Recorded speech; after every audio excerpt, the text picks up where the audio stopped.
So yeah, I may have just spent over $700 buying the Nintendo Switch 2 to play this very expensive game, and what I really want to know is, was it worth it? Let's find out.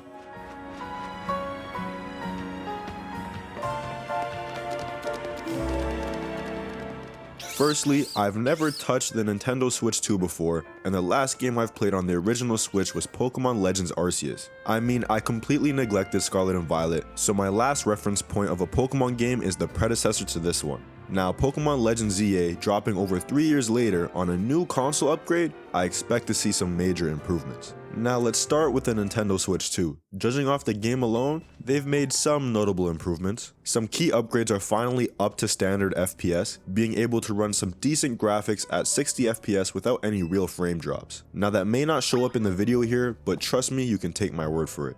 Other than bringing the performance to an industry standard of console gaming, I'd say you're pretty much getting the same product. I heard you can use one of the Joy-Cons as a mouse. Haven't tried it yet and doubt it's something revolutionary. And in terms of the games available, you have all of your last games from the OG Switch, but upgrading them to unlock the Switch 2 performance is gonna cost you about 10 to 20 USD per game. And each new game individually is gonna run you about 70 to 80 bucks. And since I live in Canada, it's more like 100 to 115, which to me is fucking absurd. But that aside, I hopped into the game and got started. Off the bat, you're greeted by your rival Tawny, or her male equivalent, right as you enter Lumiose City. They teach you how to play the game by chasing down a Pancham that steals your bag, giving you your first taste of battle. And of course, I had to choose my GOAT, Tepid. The mechanics in this game is something we've never seen out of a Pokemon game before. It's live, real-time battles, where you're essentially moving your trainer and commanding your Pokemon simultaneously. I remember watching the trailers thinking there'd be some sophisticated way of battle, dodging, statuses, etc. But early game you're pretty much just spamming every move possible as much as the cooldown will let you. It's super hectic. The first hour or two of the game is pretty much one big tutorial. You learn how to catch in battle along with how you're expected to progress throughout the game. Going into the catching mechanics, they pretty much removed everything that was cool about Legends Arceus, like being able to use lures, aiming and throwing long distances, or getting bonuses for sneaking up behind Pokemon. Now, you just hold down the left trigger to focus and then tap the right to throw, which is nearly guaranteed to land every time. Yeah, there's still sneaking mechanics, but just not nearly as fun and rewarding. One good thing I will say is, I do enjoy that you can actually defeat Pokemon in battle and catch them afterwards, just like in the anime. That's honestly the best feature in terms of catching. Now, as you progress throughout the game, you're gonna find a lot of different wild zone areas, which are specifically for catching and battling new Pokemon. I thought this feature was gonna isolate the city from the natural Pokemon feel, but I did find that you can actually catch and fight Pokemon on the streets. Yes, wild Pokemon are still everywhere. There's Fletchling in the trees, Trubbish by the trash, and people walking with their Pokemon left and right. Somehow, this game managed to make Pokemon feel more immersed and wild in the city of Lumiose than they did in the wilds of Hisui, which to me is just crazy. Not only do Pokemon feel well integrated into the city, but the city itself is filled with lots to do.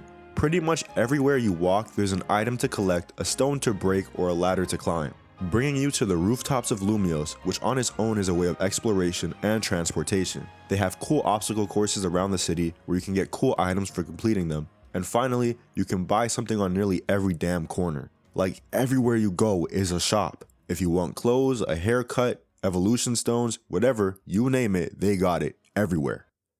Now back onto battling, that's pretty much the core of the game. They want you to battle as much as possible. So much so that every night, there's a city-wide fight club that ranks trainers from Z to A. It's essentially like Pokemon Purge zones, where you walk in and battle every trainer you find. And once you've defeated enough trainers, you can accumulate your points to get a challenger ticket. This ticket is proof you're strong enough to rank up to the next letter, and to do so, you face up against an opponent more your skill range.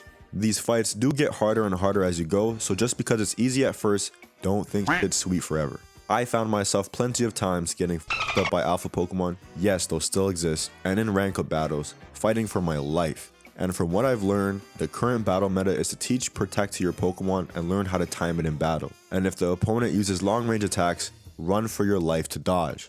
If not, spam your best attacking moves and pray you don't die. There's still the question on what exactly status moves even do. I've used Thunder Wave more times than I can count, and the opposing Pokemon has still been able to attack. Even when put to sleep, you can still attack, so I'm really unsure at this point. The next thing I want to talk about is the research rank systems. It's the same idea as Legends Arceus, where you complete research challenges to level up your research level and gain rewards. These rewards are mostly TMs, some of which are super overpowered in the early game, so I definitely recommend doing these research tasks. Then of course, you're still gonna have side quests that give you all type of rewards, so be ready to do those as well. And best of all, she's the one giving you orders, so you can't complain. Now my first 10 hours playing this game have been pretty enjoyable. I don't want to get too into the story to avoid spoiling it, but for the most part, I was just battling, catching, and exploring. I worked on expanding my team a little bit, and trust me, there's a whole lot of Pokemon to choose from. Even had some decent evolutions, and what I'm gonna assume is the early game, I also ran into a lot of trouble with alpha Pokemon. Some of them are genuinely fucking terrifying. Like this Houndoom for example, he just lays there sleeping, and once one of his minions spot you, he hawks you down like you owe him money. An actual menace to society. Now if you're taking your time to do things and not rushing through the story, your first day or two you won't see or know much about Mega Evolution at all. It was only around hour 8 or 9 where I actually got to experience Mega Evolution for the first time. They let you use Mega Lucario basically as a tutorial, just like X and Y, and it's a pretty fun mechanic. In this tutorial, it tells you to collect these Mega Orbs on the ground as you battle, which fuel your Mega Evolution thingy at the bottom. And the Mega Evolution itself lasts only a certain period of time. From what I understand, the moves seem to be about the same, just doing a bit more damage, and you get whatever stat boost Mega Evolution offers. I also saw some designs for the new Megas in this game, and honestly I'm not super impressed. I definitely think the old Megas were a lot cooler and practical, whereas now we have this monstrosity. Aside from that tutorial, I haven't stepped much into Mega Evolution at all, but if you want to see more mid to late game content, let me know in the comments, and leave a like on the video so I know for sure. In comparison to Legends Arceus, you're seeing an upgrade in some areas and a downgrade in others. I think the catching could have been a lot better by making it difficult and unique like Legends Arceus, but I understand Pokemon tends to make their games easier over time. The battling on the other hand, in my opinion, is an upgrade. Not exactly saying it's better than the standard RPG style mechanics we're used to, but it's definitely better than that fast and strong style bullshit Legends Arceus had. Maybe it's just me who wasn't a fan, I don't know, but it wasn't all that interesting.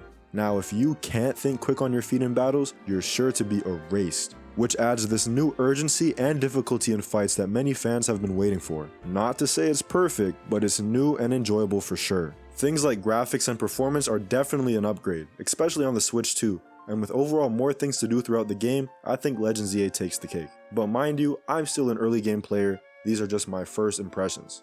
Now on to the question you've probably been waiting for. Is Pokemon Legends EA worth it? Yes. It's really fun and a whole new take on Pokemon I think a lot of you will enjoy. But personally, I'd say if you already own a Nintendo Switch, there's no real reason to upgrade to the Switch 2. Yeah, it runs smoother, but this isn't a game that requires high performance to be competitive, and it doesn't have crazy graphics to begin with.